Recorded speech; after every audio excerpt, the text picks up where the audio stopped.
Imagine cruising. More than just a cruise. Visit imaginecruising.co.uk now to find your dream holiday.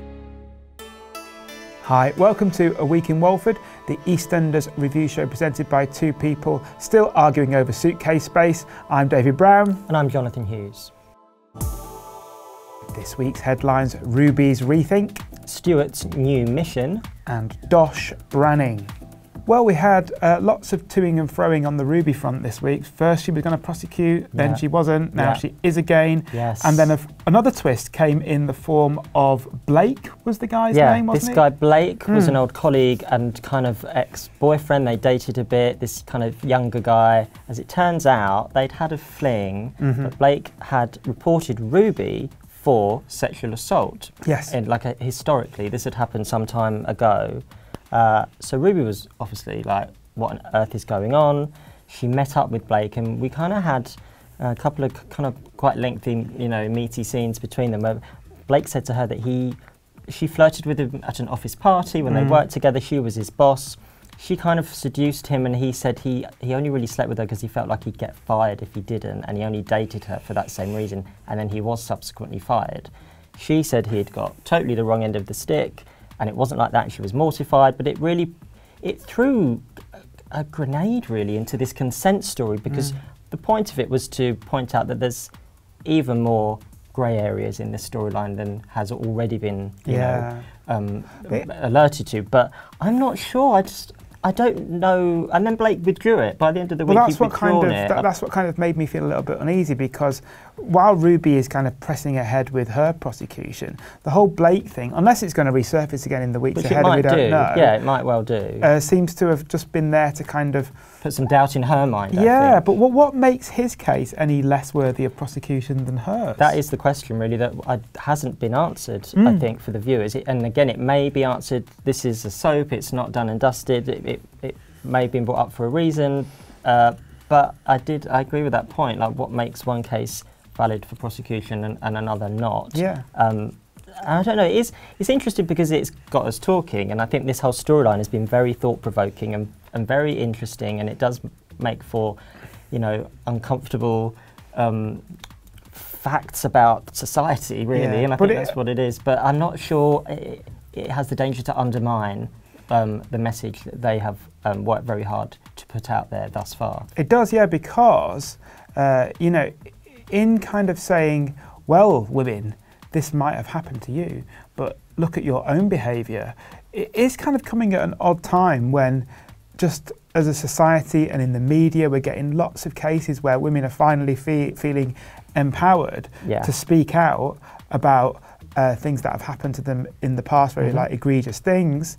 And then we have Ruby here being made to kind of consider her own actions, and that puts doubt in her own mind. Yeah, of her own case. It's a strange... It is strange. Plot twist, I thought, really. Yeah, it is strange, and I hope we will revisit it. And because if we don't, I'm not really sure what it gives us, other than a few episodes where Ruby doubted herself. Yeah.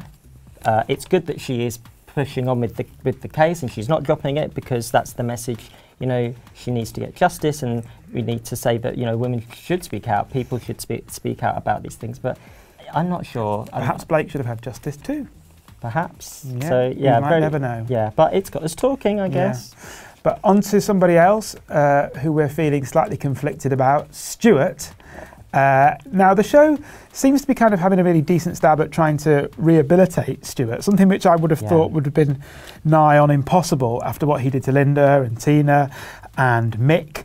But by pairing him with Dot, that is kind of given the EastEnders seal of approval then, isn't it? You're home free. Yeah. You're home free. You can lock people in boots of cars. You can beat people up. You can frame them for murder. Frame them for murder. But as long as Dot thinks you're all right, you're home free. Fine. So yeah, he's kind of now. It's kind of the. She's like Dr. Bernardo, isn't she? Taking people in. Yeah. But it's the only way that they could even get anywhere near the audience accepting him, I think, and to rehabilitate the character. Not that he is totally... No, well, that's what's turned quite over a new leaf. interesting, isn't it? Because as we saw in tonight's episode, he grabbed Rainey by the wrist and said that she shouldn't be messing with him, and left kind of marks behind. And it does kind of show that there is that element of danger still there. Perhaps Stuart isn't totally reformed. Perhaps not. I think with Stuart as well, and what I really enjoy watching about him and the performance as well is you don't know whether you're going to get a hit or a hug. Yeah, that's because true. It's really like, hello, I really like you, but I'm going to kill you as well. And as a viewer, you're like, I don't got that. It's quite exciting. There's that element of danger, and I do really like. I think that with Stuart, he's got this addictive personality. We now know that he had issues with drugs. He's got a lot of issues, we know, because he's had quite a tragic past. But he needs a mission in life. Like, he was a vigilante, wasn't he? Yeah, he was like tracking down paedophiles. Tracking down sex offenders and all of this. And he got obsessed with ruining Mick's life. So that was his mission. Now, I genuinely believe he really cares about Dot, and he basically wants to be Dot's son. So his mission is to get rid of everyone else. What does this mean then for Sonia and Rainey? You know, well, Rainey's got the bruises to prove it already. It's not looking good for her. So Stuart would be happy if it was just him and Dot. Just him and Dot having tea in the kitchen, having a cream slice, or, you know, that's all he wants. But yeah, perhaps he might tie up Sonia and put her in the boot of a car and put D-Mob on. I don't know. Have they still got the rights to acid? I don't think they have, because we haven't heard it in every episode as we did about 6 months ago. Yeah, so maybe the licence has expired. Maybe there'll be a new song. Yeah, but a new torture song. We're sticking with Dot for our final storyline of the week, because Dot is now a millionaire. Oh, I say. She has inherited Dr. Legg's estate. Dr. Legg being a millionaire, can we just talk about that first? Well, I think it was just his property, wasn't it, in Golders Green? I don't think it was like he had millions in the bank. That's what I thought. I said, she's a millionaire. Where's all this loot? Yeah. Also, when they said Golders Green, Rainey and Stuart's faces were like, ka-ching, ka-ching. Yeah, so the fact he owned property. So Dot's the most unlikely millionaire. Since Janine. Or Roxy Mitchell. Yeah, that's right. Yeah, people are never millionaires for that long, are they? I think she's going to give it all to the church. Do you think she might do? I think that she might kind of erect a statue of Dr. Legg in a bronze. I'm going to say Stuart. No, give it time. A bronze statue of Dr. Legg. In the square for all to see. Holding his stethoscope and his doctor's briefcase. That would be perfect, wouldn't it? Oh, lovely. I think it'd be nice. The one thing that they're missing on the square actually is a kind of GP surgery. So perhaps Dot could open like a walk-in medical centre. We need it. I think we need it. And you know, Corrie and Hollyoaks have got on-site medical places. Walford needs it, don't they? Yeah, it could be the Harold Legg medical centre named after him. Yeah, we know a gay bar's coming to Albert Square as well. Perhaps Dot could be the proprietor. Oh, she could run the gay bar. She could get Colin to come and cut the ribbon. Well, they're in touch, aren't they? Because she went to his wedding a few years ago. Yeah, he came back in it, didn't he? Just for one episode. Yeah. Well, Dot was an early champion of LGBT soap rights, wasn't she, as Colin and Barry's friend? Yeah. So what else could she do with the money? Any other ideas? Well, when people get money in EastEnders, they always buy the Vic, don't they? But I think she could buy the laundrette, because that's her spiritual home.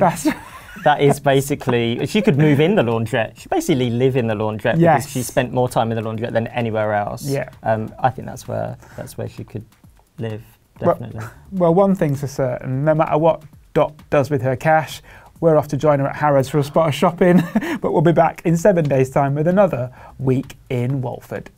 Escape the drama with Imagine Cruising. Visit imaginecruising.co.uk now to find your dream holiday.